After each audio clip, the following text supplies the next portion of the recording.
আসসালামু আলাইকুম, সবাই কেমন আছেন? চলে আসছি আমার আরেকটা নতুন ভিডিও নিয়ে আপনাদের সাথে হাজির হয়ে গেলাম। আর আজকের ভিডিওটা খুবই ইন্টারেস্টিং। যারা ক্লিক করছেন অবশ্যই সম্পূর্ণ ভিডিও দেখবেন এবং আপনি যদি নতুন হয়ে থাকেন আমার চ্যানেলে দয়া করে সাবস্ক্রাইব করবেন। তো এখন ইতালিতে অলমোস্ট রাত ১টা বাজে এবং একটার সময় আপনাদের সাথে আলোচনা করতেছি অ্যাবাউট যে বর্তমান সময়ে ২০২৫ সালে আপনি কোন দেশে ফাইল জমা করবেন, কেন করবেন, কী কারণে করবেন, কত টাকা লাগবে না লাগবে, কাদের জন্য, কোন দেশ থেকে, বাংলাদেশ থেকে কোন দেশে করবেন এবং জমা দিবেন এবং মিডল ইস্ট থেকে কোন দেশে জমা দিবেন। আজকে সম্পূর্ণ ভিডিও, আজকে আমার এই ভিডিওর মাধ্যমে সম্পূর্ণ টপিক আমি আপনাদেরকে ক্ল্যারিফাই করব। সো দেরি না করে শুরু করা যাক আজকের বিষয়। যেমন বর্তমান সময়ে আমাকে অনেকে জিজ্ঞেস করতেছেন যে আমরা সেনজেনের কোন দেশে জমা করলে আমাদের ভিসা পাওয়ার পসিবিলিটি আছে। এই বিষয়গুলো বলার আগে আমি আপনাদেরকে বলি যে বর্তমানে ইউরোপের ভিসা রেশিও বাংলাদেশিদের জন্য কেমন, বাংলাদেশিদেরকে ইউরোপ কান্ট্রিগুলো ভিসা দিচ্ছে কিনা এটা আগে জানতে হবে। তারপর এই বিষয় প্রসঙ্গে আমি বলবো। দেখেন, বাংলাদেশ থেকে যারা অ্যাপ্লাই করে বর্তমান সময়ে বিভিন্ন দেশে অনেকেই ফাইল জমা করে, অনেকের কিন্তু রিজেক্ট আসে। কারণ বাংলাদেশি পাসপোর্ট যখন দেখা হয় তখন আসলে এমবেসি বাংলাদেশিদেরকে ভিসা দিতে চায় না। তার পিছনে কারণ হচ্ছে বাংলাদেশিরা পালিয়ে যায়। তো এরই সুবাদে বাংলাদেশ থেকে অনেকেই কিন্তু জমা করে মিডল ইস্ট এবং বাংলাদেশ থেকে প্রচুর রিজেক্ট চলে আসে। তো সবাই কনফিউশনে থাকেন যে ভাই কোন দেশে জমা করলে আসলে বর্তমান সময়ে ভালো হবে বা আমাদের পারমিট আসবে, আমরা এমবেসি পর্যন্ত যাইতে পারবো না, এবং কী পরিমাণ টাকা বাজেট রাখলে।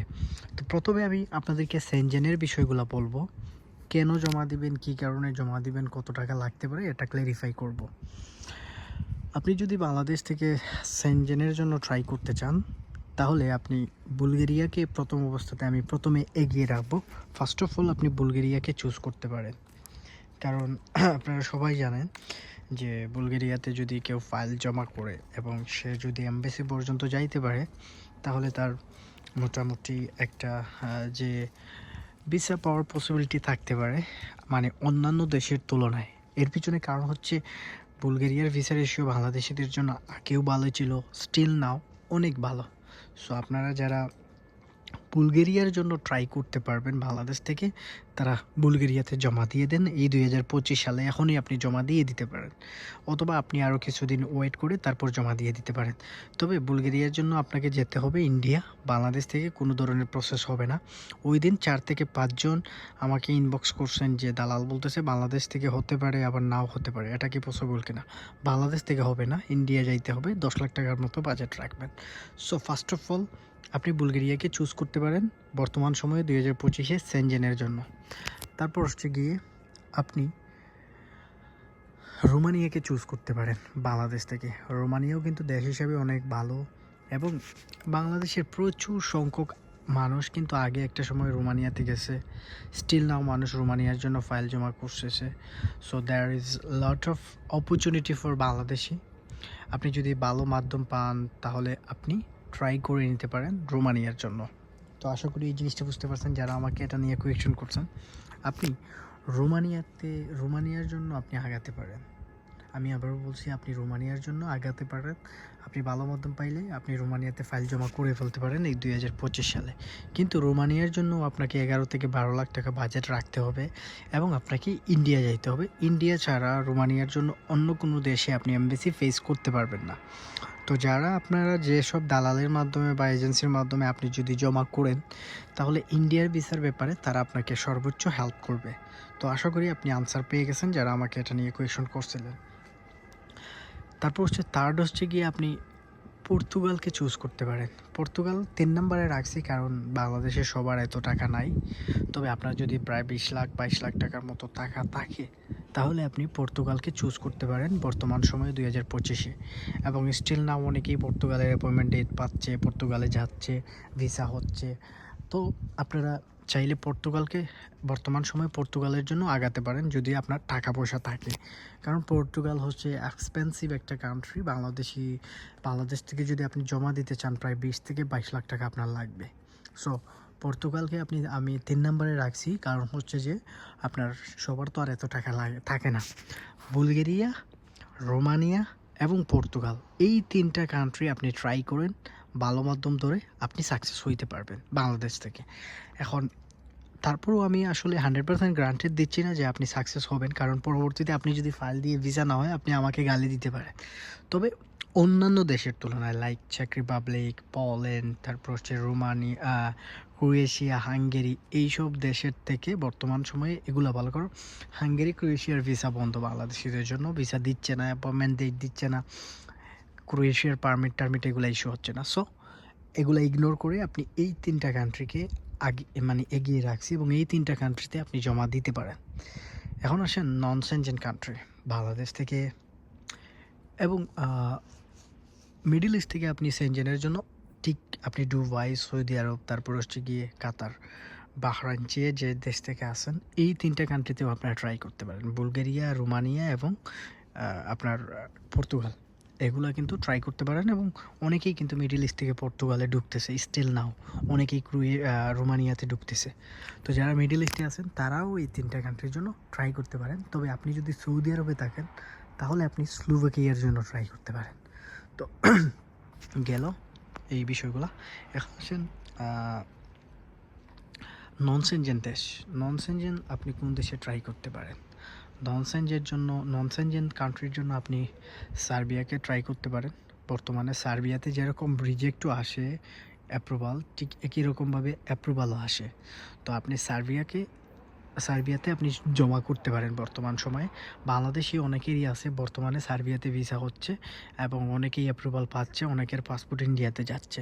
তো আপনি সার্বিয়াকে চুজ করতে পারেন এই 2025 সালে। তারপর হচ্ছে আপনি নর্থ ম্যাসেডোনিয়াকে চুজ করতে পারেন এই 2025 সালে। অর্থাৎ নর্থ ম্যাসেডোনিয়া কিন্তু সার্বিয়ার মতোই স্যালারি ট্যালারি এগুলো মেলে। তো আপনি নর্থ ম্যাসেডোনিয়াকেও ট্রাই করতে পারেন। তারপর হচ্ছে আপনি বসনিয়াকে ট্রাই করতে পারেন। তারপর হচ্ছে রাশিয়াতে আপনি ট্রাই করতে পারেন এবং বেলারুশেও আপনি ট্রাই করতে পারেন। এই যে 5টা কান্ট্রির কথা বললাম, এই 5টা কান্ট্রি হচ্ছে নন সেনজেন। তবে যারা মিডল ইস্ট আছেন, মিডল ইস্ট থেকে এইগুলোতে ট্রাই না করাটাই ভালো। মিডল ইস্ট থেকে সেনজেনের কান্ট্রিগুলোতে ট্রাই করেন, তাহলে আপনি সাকসেস পাওয়ার পসিবিলিটি সবচেয়ে বেশি থাকবে। আমি আবারও বলতেছি, মিডল ইস্ট থেকে আপনারা নন সেনজেনে ট্রাই করবেন না, মিডল ইস্ট থেকে সেনজেনে ট্রাই করেন। আপনি 7-8 লাখ টাকাতে সেনজেনেই ঢুকতে পারবেন। 8 লাখ টাকার মতো লাগবে, আপনি সেনজেনে ট্রাই করে ফেলেন। তবে পর্তুগালেরও একই অবস্থা, 15-16 লাখ টাকা লাগে মেবি মিডল ইস্ট থেকে, আমি এক্স্যাক্টলি জানি না।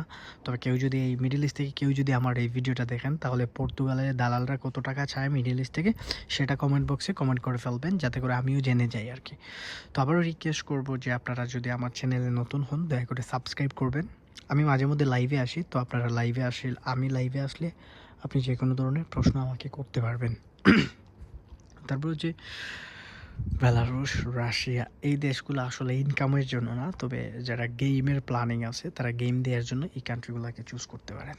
তো আমাকে বাংলাদেশ থেকে এবং মিডল ইস্ট থেকে যারা প্রতিদিন নক করেন যে ভাই 2025-এ একটা সলিউশন দেন, সাজেশন দেন, কোন দেশে আগাতে পারে, কোন দেশে করতে পারে, তো আশা করি আপনারা আজকের এই ভিডিও দেখার পর আপনি মোটামুটি একটা ধারণা পেয়ে গেছেন। আমি আবারও বলছি, যে দেশগুলোর কথা বলছি আপনি এই দেশগুলোতে ধৈর্য ধরে ভালো মানুষ দেখে, ভালো মাধ্যম দেখে আপনি জমা করেন, ইনশাল্লাহ আপনি সাকসেস হবেন। 1 বছর মনে করেন যে আপনি একটা জায়গাতে, আপনি বিদেশের জন্য না, আপনি একটা জায়গাতে চেষ্টা করতেছেন, আপনার ভাগ্য পরীক্ষা। আমরা কিন্তু অনেকে হাল ছেড়ে দিই, হাল ছেড়ে দিবেন না। রিসেন্টলি একজন ভাই প্রায় 2 বছর পর সার্বিয়ার ভিসা পাইছে, অর্থাৎ উনি 2 বছর একটা এজেন্সিতে ওনার পাসপোর্ট রাখছে এবং 2 বছর পর উনি ভিসা পাইছে।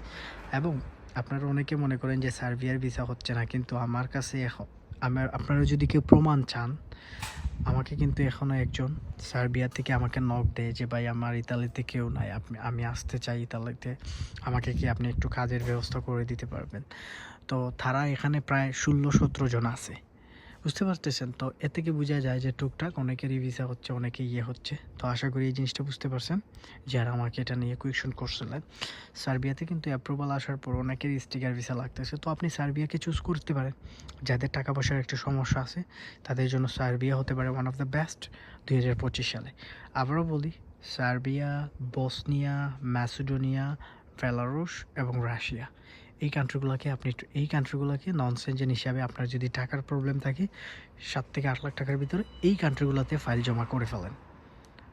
এবং আপনার যদি বেশি টাকা থাকে আপনি পর্তুগাল, রোমানিয়া এবং বুলগেরিয়া এই কান্ট্রিগুলোর জন্য ঝাঁপিয়ে পড়েন ভালো মাধ্যম ধরে। তো আশা করি বুঝতে পারছেন। সবাই ভালো থাকবেন, সুস্থ থাকবেন। বিদায় নিয়ে নিচ্ছি। অবশ্যই সাবস্ক্রাইব করে বেল আইকনটা অন করে ফেলবেন। আসসালামু আলাইকুম।